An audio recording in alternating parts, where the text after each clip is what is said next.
നമസ്കാരം. Smile centre ഇന്ത്യയുടെ YouTube ചാനലിലേക്ക് സ്വാഗതം. എൻ്റെ കൂടെ ഡോക്ടർ രൂപേഷ് ഉണ്ട്. എൻ്റെ കൺസൾട്ടൻറ്റ് പ്രോസ്റ്റോഡോണ്ടിസ്റ്റും എൻ്റെ വളരെ അടുത്ത സുഹൃത്തുമാണ്. കഴിഞ്ഞ എപ്പിസോഡിൽ നമ്മൾ വാർദ്ധക്യവും ദന്താരോഗ്യവും തമ്മിലുള്ള ബന്ധത്തെക്കുറിച്ചാണ് സംസാരിച്ചത്.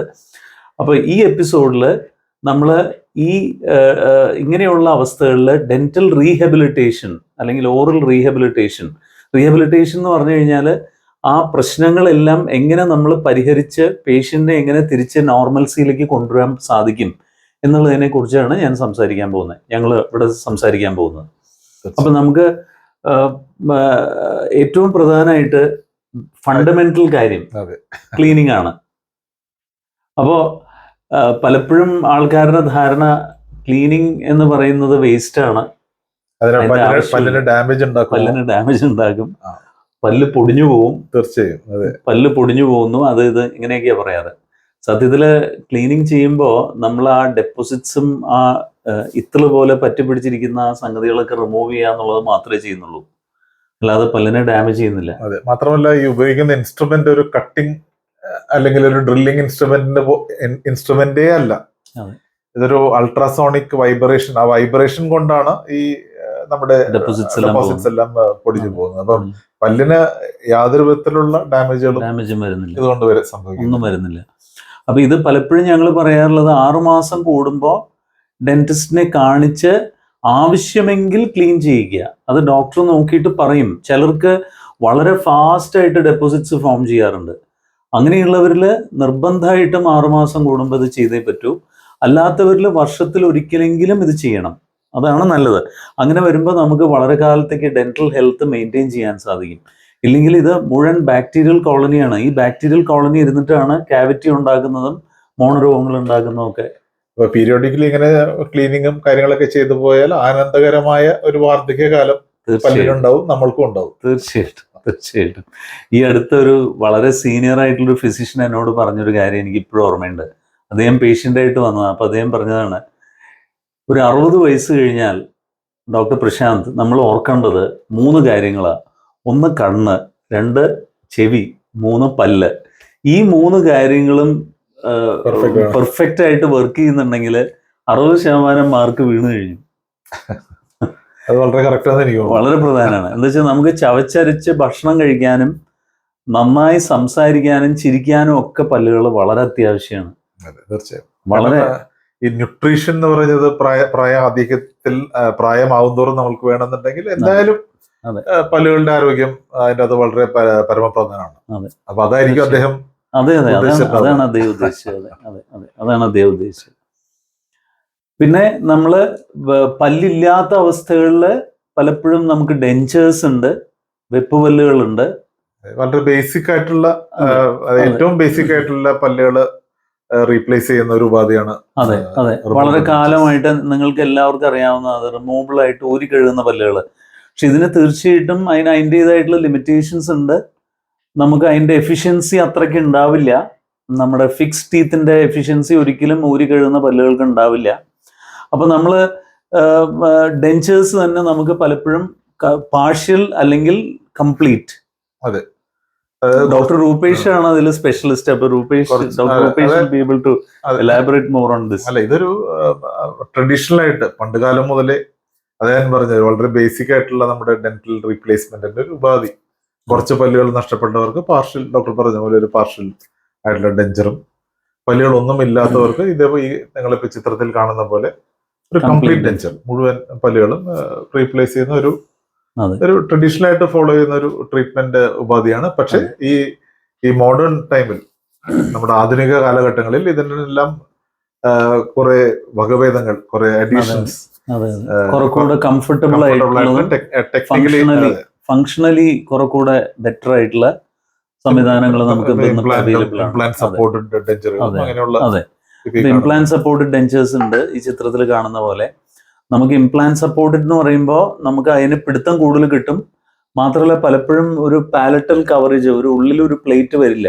അപ്പൊ നമുക്ക് ടേസ്റ്റ് സെൻസേഷനും ചൂട് തണുപ്പ് ഇതിൻ്റെയൊക്കെ സെൻസേഷനും നമുക്ക് കൂടുതൽ കിട്ടും. പിന്നെ പലപ്പോഴും റിമൂവബിൾ ഡെഞ്ചറിന് ഇളക്കം വരാനുള്ള സാധ്യത കൂടുതലാണ് മോണ ചുരുങ്ങുന്നതനുസരിച്ച്.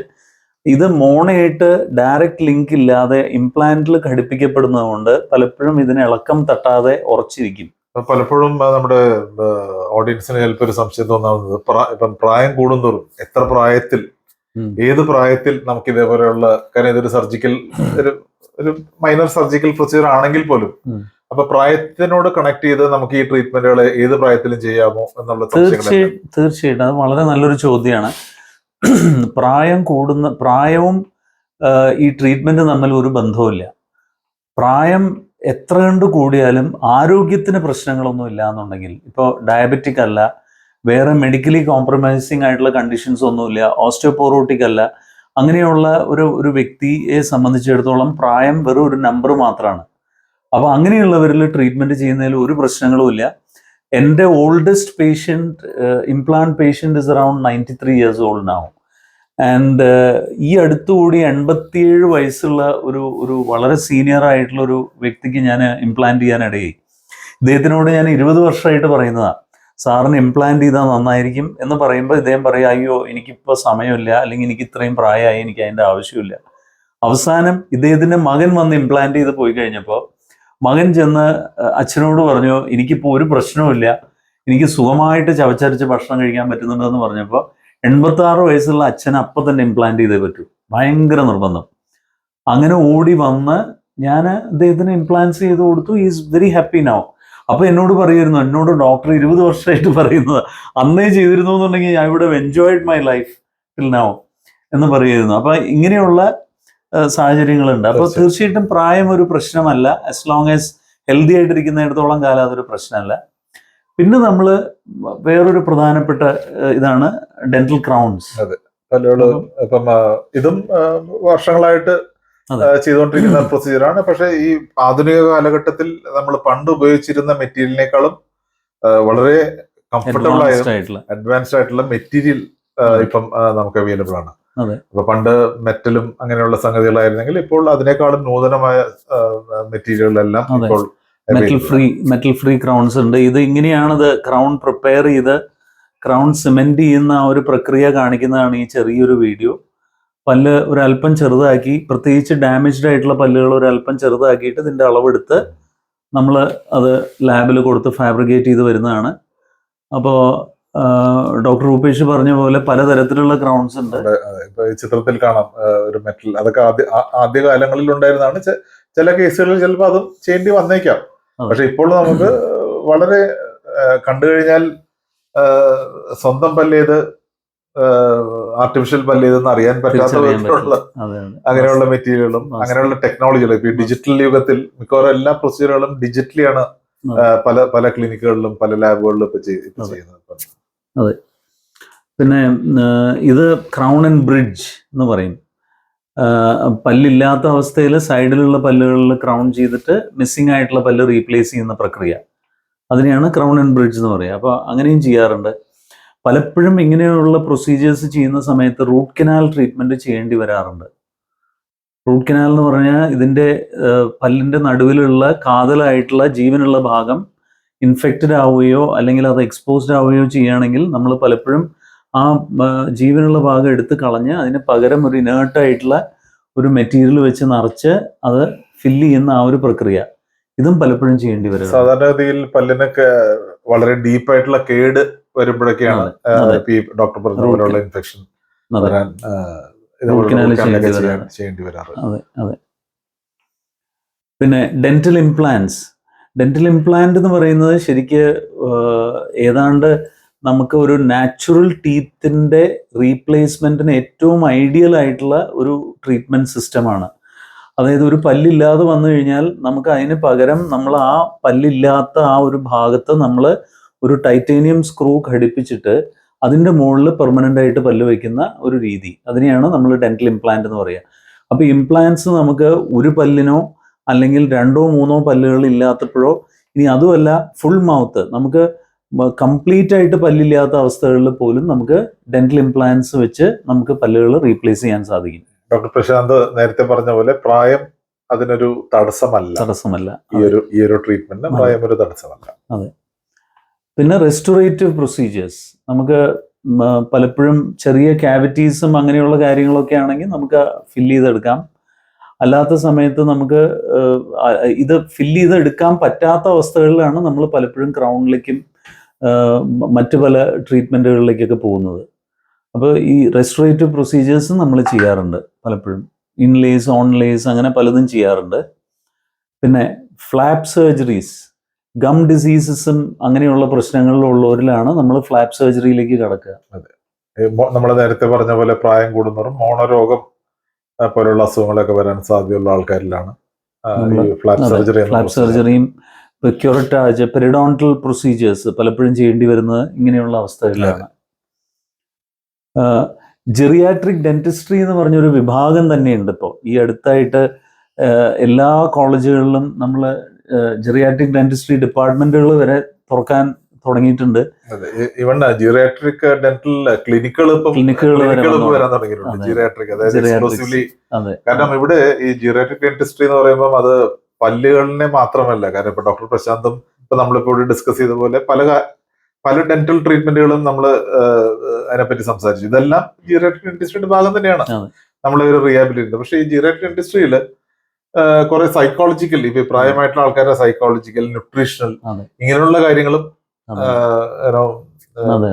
ഡോക്ടർമാര് അതിനെപ്പറ്റിയും അതിനുള്ള സ്പെഷ്യലിസ്റ്റുകളെല്ലാം വന്ന് അഡ്വൈസ് ഒക്കെ ചെയ്തു തരുന്ന ഇതൊരു സ്പെഷ്യാലിറ്റി ആയി മാറിക്കൊണ്ടിരിക്കുകയാണ്. നമ്മൾ നേരത്തെ പറഞ്ഞ പോലെ 2050 ആകുമ്പോഴത്തേക്കും നമ്മുടെ ഭാരതത്തിന്റെ 20% ഈ ജിറിയാട്രിക് പോപ്പുലേഷനായി മാറുന്ന ഒരു അവസ്ഥയാണ് നമുക്കിപ്പം സംജാതമായിട്ടുള്ളത്. അപ്പം ഈ ഒരു അവസ്ഥയിൽ ജിറിയാട്രിക് ഡെന്റൽ കെയർ, നമ്മുടെ ജനറൽ ഹെൽത്തിന് വേണ്ടി ജിറിയാട്രിക് കെയറിന് ഉള്ള ഇഷ്ടംപോലെ മിക്കവാറും എല്ലാ ആശുപത്രികളിലും അതിനെ സ്പെഷ്യലൈസ് ചെയ്തിട്ടുള്ള ന്യൂട്രീഷനിസ്റ്റും കാര്യങ്ങളെല്ലാം ഉണ്ട്. അപ്പം ഇത് ഡെന്റിസ്ട്രിയുടെ ഒരു അവിഭാജ്യ ഘടകമായി മാറും എന്നുള്ളതിന് തർക്കമില്ല. അപ്പം അതാണ് നമ്മളിപ്പോ ഇന്ന് സംസാരിച്ചതും മിക്കവാറും കഴിഞ്ഞ എപ്പിസോഡിൽ സംസാരിച്ചതെല്ലാം നമ്മൾ ഈ ജിറിയാട്രിക് ഡെന്റിസ്റ്റിയോട് കണക്ട് ചെയ്ത ടോപ്പിക്സ് ആണ്. അതെ അതെ. അപ്പോൾ ഇനി ജനറൽ ആയിട്ടുള്ള ടിപ്സ് എന്തൊക്കെയാണ്? പ്രായാധിക്യം വരുന്നതോടുകൂടി നമ്മൾ എന്തൊക്കെ കാര്യങ്ങൾ ശ്രദ്ധിക്കണം എന്ന് നമുക്കൊന്ന് നോക്കാം. അതായത് ബേസിക്കലി പല്ലിനെ നമുക്ക് എങ്ങനെ പ്രായം വരാതെ സൂക്ഷിക്കാം എന്നുള്ളത്. അതെ. പ്രധാനമായിട്ട് 2 നേരം ബ്രഷ് ചെയ്യുക, ഫ്ലൂറൈഡ് ടൂത്ത് പേസ്റ്റ് ഉപയോഗിച്ച് ബ്രഷ് ചെയ്യുക എന്നുള്ളതാണ്. പിന്നെ ഫ്ലോസിങ് ചെയ്യേണ്ടയിടത്ത് ഫ്ലോസിങ് ചെയ്യുക. ഫ്ലോസിങ് എന്ന് പറഞ്ഞു കഴിഞ്ഞാൽ ഒരു വളരെ നേർത്ത ഒരു ത്രെഡ് പോലെ, ഈ ചിത്രത്തിൽ കാണുന്ന പോലെ നമ്മൾ ഇങ്ങനെ ഒരു ത്രെഡ് പോലെ ഒരു സംഗതി എടുത്തിട്ട് നമ്മൾ പല്ലുകളുടെ ഇടയിൽ പാസ് ചെയ്ത് അതിൻ്റെ ഇടയിലുള്ള ഭക്ഷണം റിമൂവ് ചെയ്യുന്ന ആ ഒരു പ്രക്രിയ, അതിനെയാണ് ഫ്ലോസിങ് എന്ന് പറയുക. ഇപ്പോൾ ഫ്ലോസിങ്, ഇപ്പോൾ ഒരുപാട് ഫ്ലോസിങ് വീഡിയോസ് അവൈലബിൾ ആണ്. പക്ഷെ ഒരു കാര്യം മാത്രം ശ്രദ്ധിക്കുക, തെറ്റായിട്ടുള്ള രീതിയിലുള്ള ബ്രഷിങ്ങും തെറ്റായിട്ടുള്ള രീതിയിലുള്ള ഫ്ലോസിങ്ങും ഗുണത്തേക്കാളേറെ ദോഷം ചെയ്യും. അതും കൂടെ ഓർക്കണം. അപ്പോൾ അതിൻ്റെ യഥാർത്ഥത്തിലുള്ള ശരിയായിട്ടുള്ള രീതി എന്താണെന്നുള്ളത് ആദ്യം മനസ്സിലാക്കിയിട്ട് വേണം ചെയ്യാനായിട്ട്. അത് വളരെ പ്രധാനമാണ്. പിന്നെ പലർക്കും മൗത്ത് വാഷ് ഉപയോഗിക്കേണ്ടി വരാറുണ്ട്. മൗത്ത് വാഷ് ഉപയോഗിച്ച് നമുക്ക് ഈ ബാക്ടീരിയകളെ കൺട്രോൾ ചെയ്ത് നിർത്താനായിട്ട് സാധിക്കും. അപ്പോൾ പ്രത്യേകിച്ച് മറ്റേ ആരോഗ്യ പ്രശ്നങ്ങൾ ഉള്ളവരിലാണ് ഞാൻ മൗത്ത് വാഷ് ഉപയോഗിക്കുന്നതിനെ പറ്റി കൂടുതൽ ഞാൻ എംഫസൈസ് ചെയ്യാറ്. പിന്നെ വളരെ ബാലൻസ്ഡ് ആയിട്ടുള്ള ഒരു ഡയറ്റ്, വളരെ ബാലൻസ്ഡ് ആയിട്ടുള്ള ന്യൂട്രീഷ്യസ് ആയിട്ടുള്ള ഡയറ്റ്. എന്താ കാരണം എന്ന് വെച്ചാൽ ഭക്ഷണം വളരെ വളരെ പ്രധാനമാണ് നമ്മുടെ ഹെൽത്തിൽ. അതെ. അപ്പൊ ഈ നമ്മളിപ്പം ഡയറ്റിനെ പറ്റി പറയുമ്പോൾ എന്ത് ഡയറ്റ് ആയിരിക്കും പല്ലുകളുടെ ആരോഗ്യത്തിന് നല്ലത്, അല്ലെങ്കിൽ എന്ത് തരത്തിലുള്ള വൈറ്റമിനുകളിലായിരിക്കും പ്രേക്ഷകർക്ക് സ്വാഭാവികമായിട്ട് സംശയം തോന്നാവുന്നതാണ്. അതിനെപ്പറ്റി എന്തെങ്കിലും? അപ്പൊ തീർച്ചയായിട്ടും നമുക്ക് ധാരാളം ഫൈബർ ഉള്ള ഡയറ്റ് തന്നെ നമുക്ക് വെജിറ്റബിൾസ്, ധാരാളം വെജിറ്റബിൾസ്, ഫ്രൂട്ട്സ് ഇങ്ങനെയുള്ള സംഗതികളിലൊക്കെ ധാരാളം ഫൈബർ ഉണ്ട്. ആ ഫൈബ്രസ് ഡയറ്റ് പല്ലിനും നല്ലതാണ്, നമ്മുടെ ഗട്ടിനും നല്ലതാണ്, മോണയ്ക്ക് നല്ലതാണ്. ഇനി ഇത് പല്ലും വായും ഒക്കെ കടന്ന് അകത്തേക്ക് പോയി കഴിഞ്ഞാൽ നമ്മുടെ ദഹന പ്രക്രിയയ്ക്ക് നല്ലതാണ്. എന്താ കാരണം വെച്ചാൽ ഇപ്പോൾ പ്രോബയോട്ടിക്, പ്രീബയോട്ടിക് എന്നൊക്കെയുള്ള കൺസെപ്റ്റ്സ് ഒക്കെ വന്നു കഴിഞ്ഞു. ഈ ഫൈബറാണ് നമ്മളുടെ ഗട്ടിലുള്ള ബാക്ടീരിയയെ പ്രൊട്ടക്ട് ചെയ്യാനും ഹെൽപ്പ് ചെയ്യാനും അസിസ്റ്റ് ചെയ്യുന്നത്. അതേപോലെ ഓറൽ ബാക്ടീരിയയ്ക്കും നല്ലതാണ്. ഈ ഓറൽ മൈക്രോബയോം എന്ന് പറയുന്ന ആ ഒരു വായിൽ തന്നെ ഡൈജഷൻ തുടങ്ങും. അതെ, ഡൈജഷൻ തുടങ്ങുകയാണ്. അപ്പോൾ തീർച്ചയായിട്ടും ഫൈബ്രസ് ഫുഡ്. പിന്നെ പരമാവധി അസിഡിക് ആയിട്ടുള്ള ഫുഡും പിന്നെ ഷുഗറി ഫുഡൊക്കെ റെഡ്യൂസ് ചെയ്യുക, പരമാവധി കുറയ്ക്കുക. അതും ഡേഞ്ചറസ് ആവും പലപ്പോഴും. ഈ വൈറ്റമിൻ സി നമ്മളുടെ ആരോഗ്യത്തിന്, മോണയുടെ എസ്പെഷ്യലി മോണയുടെ ആരോഗ്യത്തിന് നല്ലതാണെന്ന് പറയുന്നത്. വൈറ്റമിൻ സി വളരെ പ്രധാനമാണ്. അതെ, vitamin C, vitamin B, B12, ഇതെല്ലാം വളരെ പ്രധാനമാണ് നമ്മുടെ മോണയുടെ ആരോഗ്യത്തിനും. പിന്നെ വൈറ്റമിൻ ഡിയും പ്രധാനമാണ്. നമ്മുടെ എല്ലിന്റെ ആരോഗ്യത്തിന് വൈറ്റമിൻ ഡി വളരെയധികം പ്രധാനപ്പെട്ട ഒരു റോള് പ്ലേ ചെയ്യുന്നുണ്ട്. പിന്നെ സ്മോക്ക് ചെയ്യുന്നവര് അത് നിർത്തുക, നല്ലതല്ല. Smoking can create a lot of problems. നമുക്ക് മോണരോഗങ്ങള്, പിന്നെ ഡ്രൈ മൗത്ത്, ക്യാൻസർ വരെ വരുത്താനുള്ള പൊട്ടൻഷ്യൽ ഉണ്ട് സ്മോക്കിങ്ങിന്. അപ്പോൾ സ്മോക്കിംഗ് കൊണ്ട് നമുക്ക് പ്രത്യേകിച്ച് പ്രയോജനങ്ങളൊന്നും ഇല്ല എന്ന് മാത്രമല്ല, അത് പ്രശ്നങ്ങൾ ഉണ്ടാക്കുകയുള്ളൂ. അപ്പോൾ സ്മോക്ക് ചെയ്യുന്നുണ്ടെങ്കിൽ അത് നിർത്തുക. ആൽക്കഹോൾ ലിമിറ്റ് ചെയ്യുക. ആൽക്കഹോളിലും ഇങ്ങനെയുള്ള ഒരുപാട് പ്രശ്നങ്ങളുണ്ട്. അപ്പോൾ alcohol is proven to create problems like cancers വരെ ഉണ്ടാക്കാം. ഒരു പരിധി വിട്ട്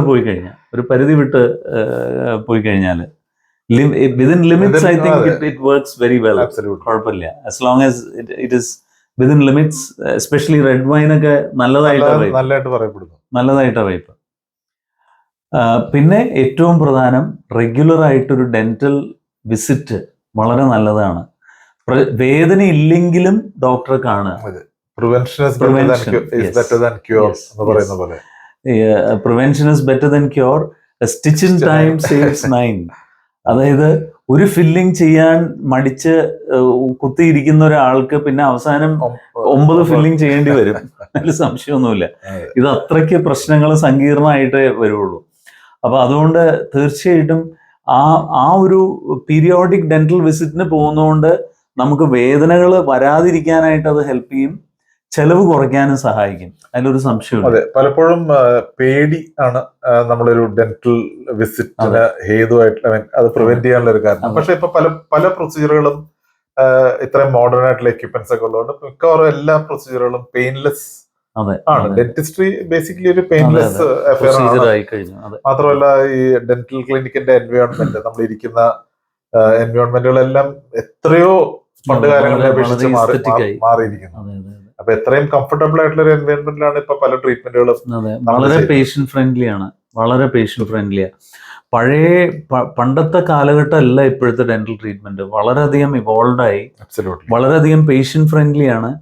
അപ്പോൾ തീർച്ചയായിട്ടും പേഷ്യൻസിന് ആ പറയുന്ന പ്രശ്നങ്ങളൊന്നും തന്നെ ഉണ്ടാവില്ല എന്നുള്ളത് തീർച്ചയാണ്. അപ്പോൾ ഇപ്പം ഞങ്ങളിവിടെ ഈ ഡെന്റൽ റീഹാബിലിറ്റേഷനിൽ ചെയ്യുന്ന എല്ലാ തരത്തിലുള്ള ട്രീറ്റ്മെന്റുകളെ കുറിച്ചും നമ്മൾ പ്രതിപാദിച്ചു കഴിഞ്ഞു. ഈ വീഡിയോ ഇഷ്ടപ്പെട്ടെന്ന് കരുതുന്നു. ഇഷ്ടപ്പെട്ടെങ്കിൽ തീർച്ചയായിട്ടും ലൈക്ക് ചെയ്യുക, ഷെയർ ചെയ്യുക, ഞങ്ങളുടെ സബ്സ്ക്രൈബ് ചെയ്യുക, ചാനൽ സംശയങ്ങൾ എന്തെങ്കിലും ഉണ്ടെങ്കിൽ തീർച്ചയായിട്ടും ചോദിക്കുക. ഞങ്ങൾ തീർച്ചയായിട്ടും മറുപടി തരുന്നതാണ്. നന്ദി, നമസ്കാരം.